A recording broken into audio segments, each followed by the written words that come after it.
After a great weekend of fights, the UFC is headed to Chicago for 238, where both male and female flyweight champions will be headlining. Also, there's a chance we'll see a cowboy tame the Mexican boogeyman. And, of course, we'll talk a little bit about MMA news. Also, Anthony Joshua lost.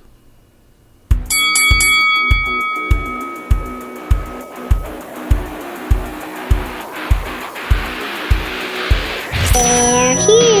Welcome to the Hook J Podcast. Who the fuck is that guy? Who the fuck is that? When it's all said and done, I know one thing that I can do. I can fight. I can give it, and I can take it. You should have left me over on that other game that I'm from, that more ruthless game where we bounce heads off the canvas and drill them into the floor. You should have left me where I was. The show starts now.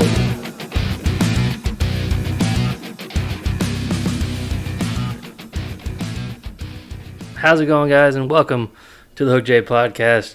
We had an exciting weekend with UFC Fight Night 153. That was the Alexander Gustafsson Anthony Smith headline fight. That was in Stockholm, Sweden. Yes, Stockholm. It was actually a pretty decent card. Did you watch the whole thing? Heavyweight night. Did you watch the whole thing? I caught the main card, yeah. Okay.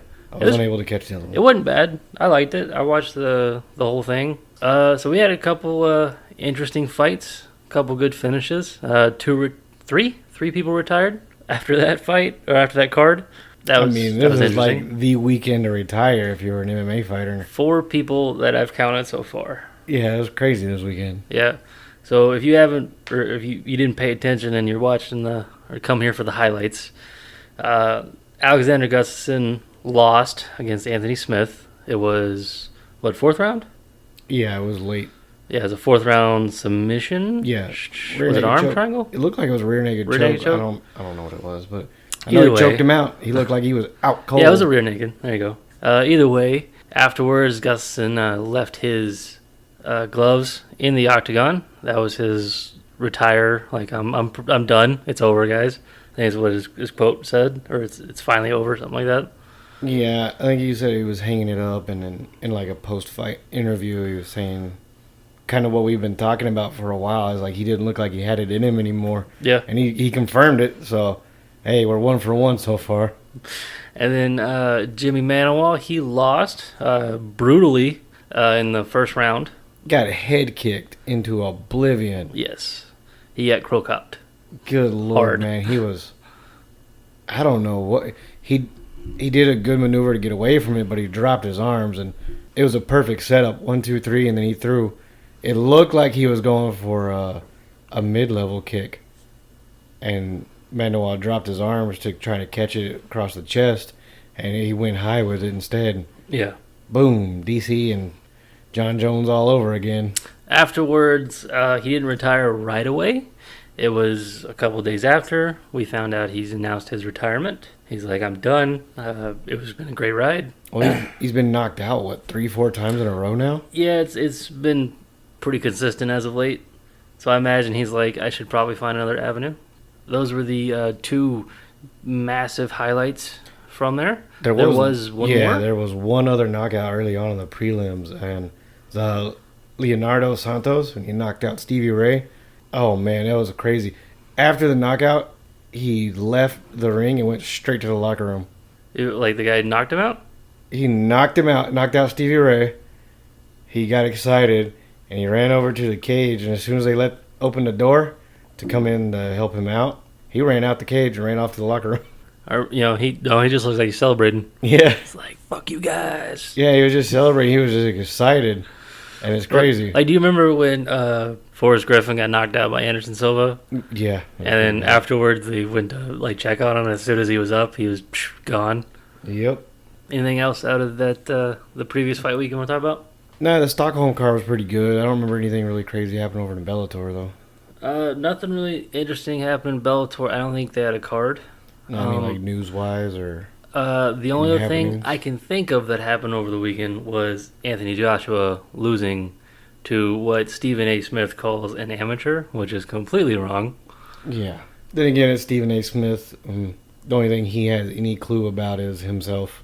It just honestly, seems like... he's just a shock jock, and he pulls in people who hate him to watch him. So it is what it is. Like, I understand why ESPN has him on, right? Because he brings in people that are like, this dude is talking shit. Like, I don't like him, and it gives the reaction, right? I understand why the ESPN has him there, but I don't understand why they keep him there, because at a certain point it turns people off, right? Like, I can't tell you how many times I'll watch like SportsCenter and he'll come on and I'm like, all right, time to go to the next one. I just turn over like Fox Sports. Yeah, let me hit mute on this and go do something else for a little bit. Yeah, but this felt like it was the retirees weekend, man. Gustafsson retired, Manuel retired. Didn't King Mo retire too? King Mo did retire. Yeah, I felt like there was somebody else that we missed. Yeah, it was Nick Hine and Frank Camacho. Frank KO'd him in the second round.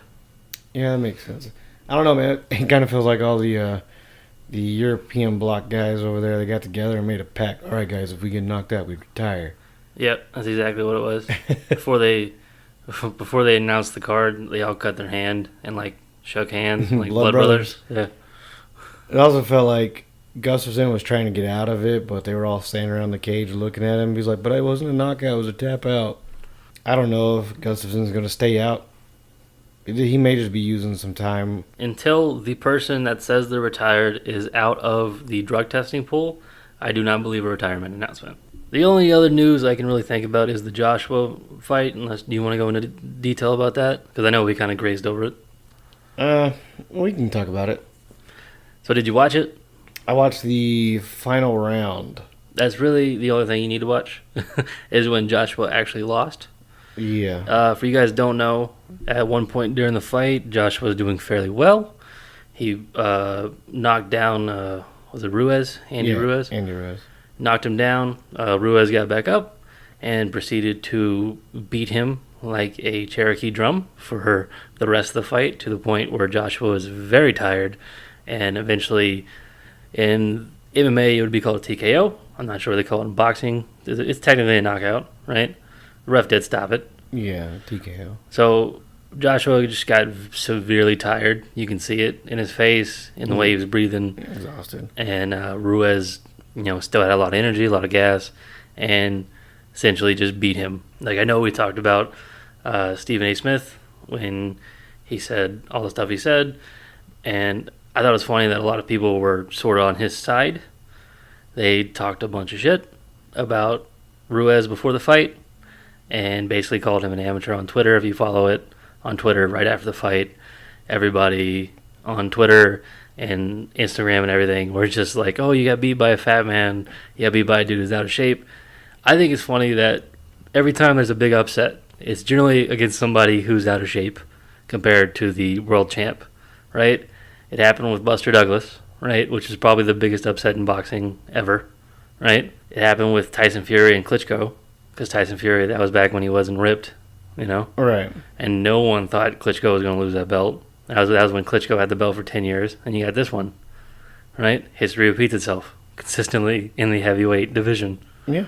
People got to stop knocking the dad bod or the big guy bod. Butterbean was one hell of a hitter. Butterbean, if you want to make that point. Interesting. Obviously, Andy Ruiz hits like a truck. Yeah. He knocked Joshua down. One thing a lot of people are not taking into consideration is we've never really seen Anthony Joshua get tested. He's been in some fights where he's kind of pushed it a little bit. In all the fights that I've seen with Anthony Joshua, I've never thought he was really all that great, to be honest with you. And I'm not saying he's not talented. I just didn't think if you put him in there with Wilder or Fury, and for years he's been ducking them, and it's obvious, okay? Everybody knows he's been ducking those two guys. It's very clear coming out of this fight that Andy Ruiz would be more of a challenge for either Wilder or Fury than Anthony Joshua would have given either one of those guys, in my opinion.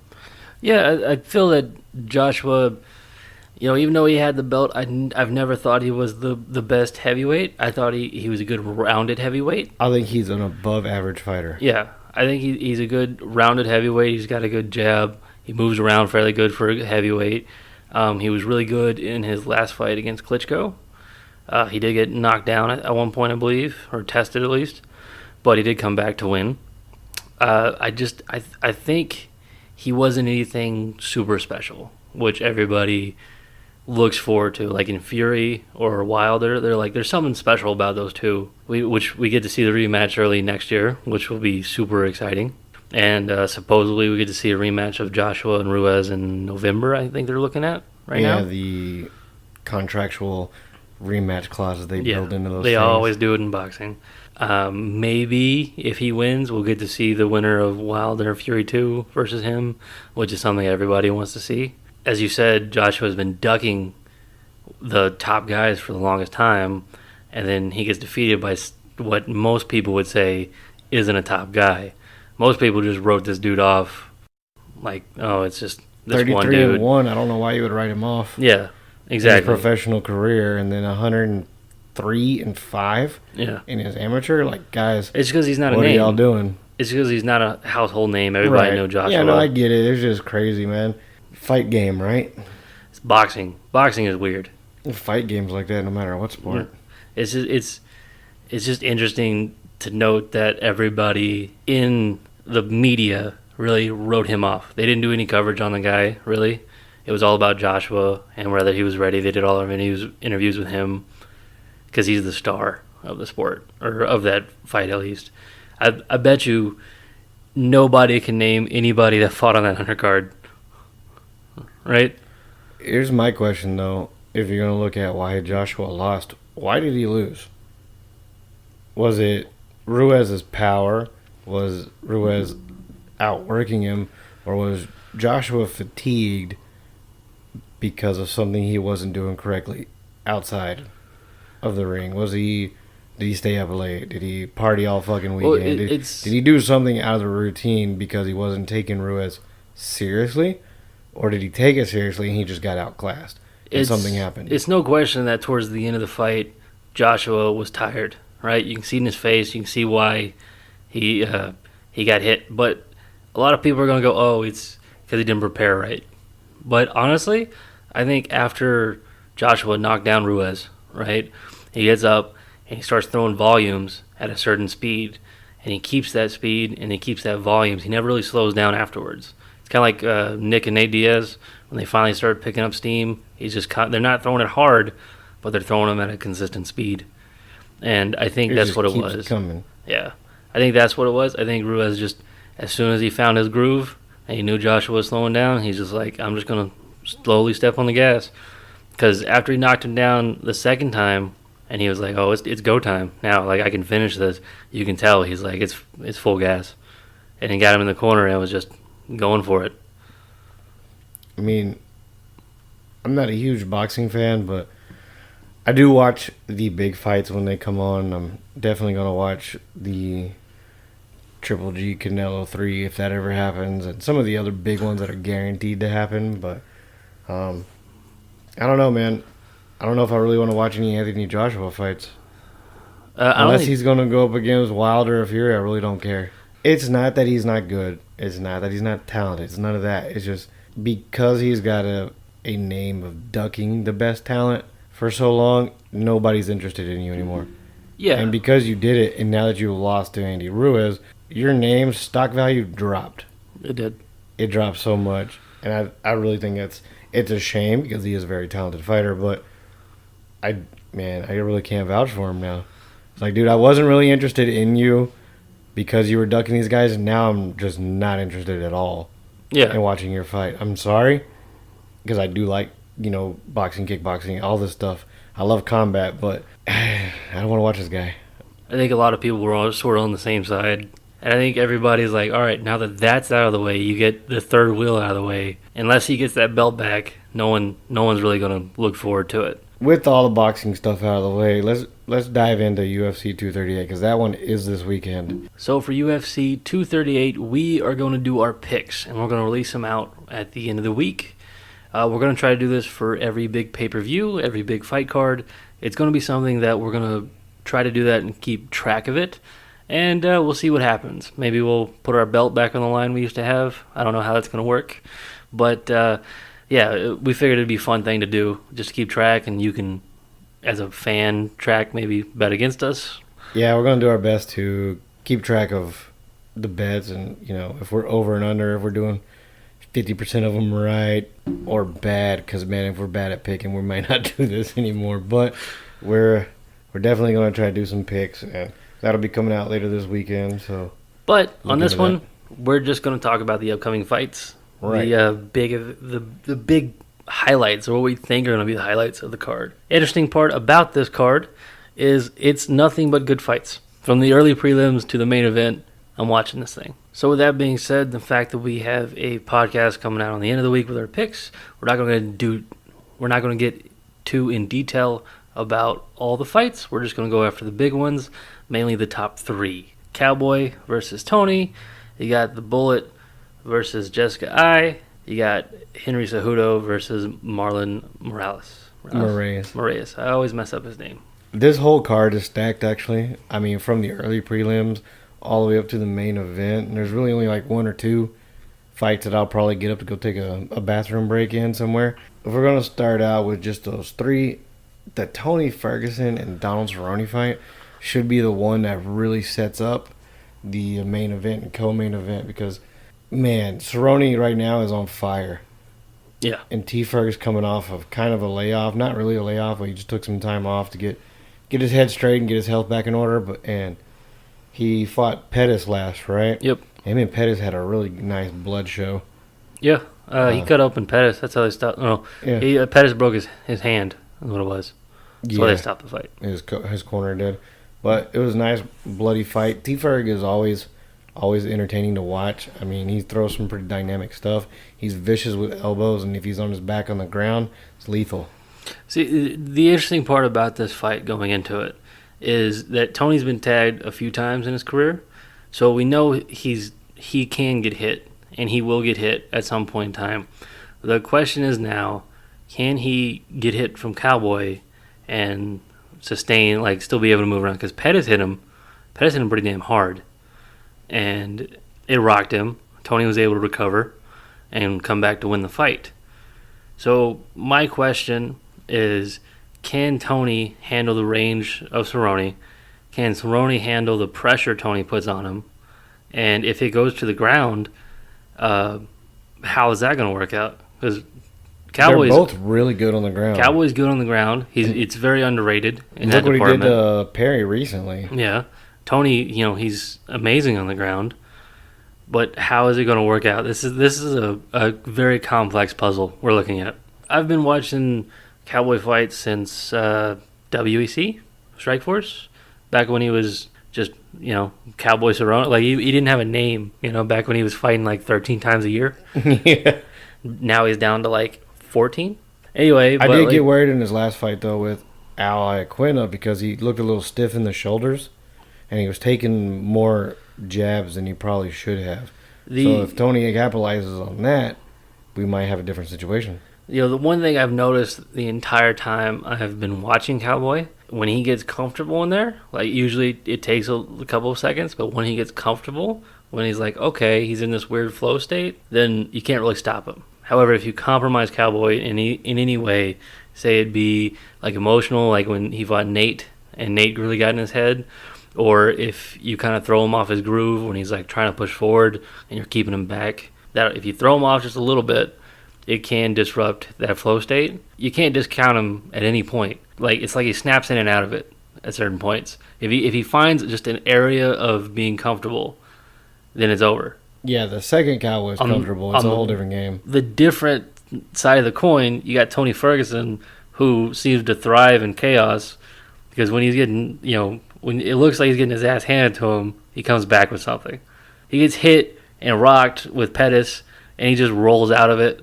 And it literally rolls. Yeah. And you're like, how? Like, no other person would do that in order to recover. Ferguson's always dynamic, and he's got some lethal elbows too, man. His stand-up game is really good, and he comes from wild angles. So I'm really looking forward to this fight. I think Cowboy's got a lot on his plate. I think Tony's got a lot on his plate in each other. And I really think this is one of the best fights they've set up this year for the fans. And I really think both of those guys liked that fight, and that's why they took it. Next up, we'll have the co-main event featuring Valentina Shevchenko versus Jessica Ai. That should be a good one. While I don't quite understand why Jessica got the opportunity, maybe the competitors above her. So here's the interesting thing about that. Jessica Ai, prior to being in the UFC, right, she was a flyweight. And she was very dominant as a flyweight. But when she got in the UFC, they didn't have the flyweight division. They only had bantamweight, right? Right. So she was forced to move up. If I'm correct, most of her losses, because she's 14-6, came at bantamweight, right? Prior to that, she was very dominant at flyweight. So what I'm thinking is that since Shevchenko just got the belt, right? She beat the top contender for it, no problem. They're putting her against Jessica Ai because they're like, you've been here for a while, you're an established name, right? Why not give you a shot? I think that's what it is. Yeah, whenever I looked at the roster and who's all in those top 10, I was like, well, I don't know. There seemed to be like there was other people that probably should have had that shot first. I'm not going to discredit Jessica Ai. She is a very talented fighter. She does deserve an opportunity. I think anybody in the top 5, top 10 deserves a shot if they've made any type of recent push. I'm really interested in this fight for how this could potentially turn out because Shevchenko is so dominant. Oh, yeah. She's a volume striker. She's savage. She is so savage. The way she just, I'll say it a million times on this podcast, probably 250 strikes to 2. Yeah, I know what you're talking about. Oh man, it's really hard to not see that this woman is in it to win it 100% of the time. Here's the interesting part about Jessica Ai, because like I've watched I think it was Embedded or the Countdown series, one of the two, and Jessica Ai literally, I think it might have been last camp or this one, she moved to Vegas. The reason she moved to Vegas so she can use the PI Center, right? But when she was there, she decided, well, I'm in the fight capital of the world. I'm going to get the best fight coaches I can find. One of them was Gray Maynard, who's a very good wrestling coach. And if you noticed on the Countdown, all she did was wrestle. So I'm thinking she's not only upped her wrestling game, but she was a fairly decent wrestler beforehand, but I'm thinking that's what she's going to try to do. And if she can get in the range, if she can get past Shevchenko's range, then she's going to try to wrestle her.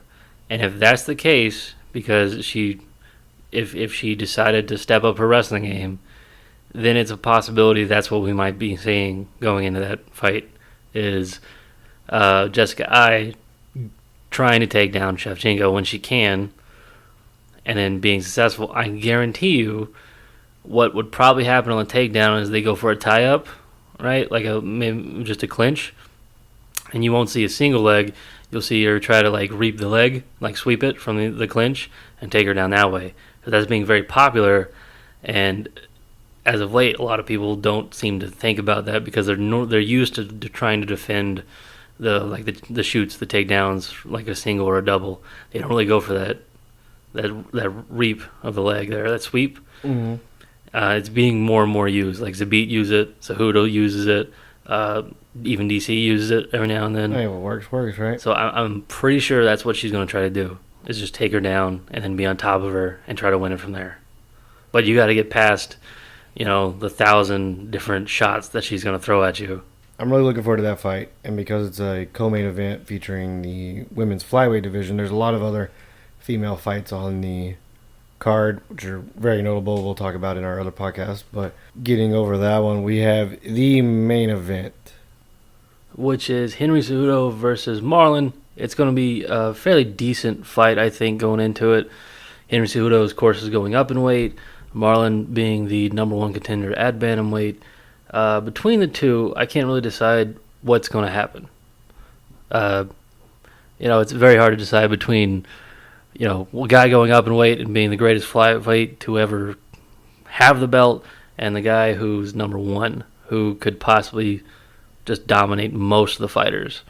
Do you have an opinion on that? Opinion on that remark, and I know you set it up like that on purpose. No, I don't think he is the greatest flyweight to ever have the belt, but I do think he is a real competitor, especially at the 135 division.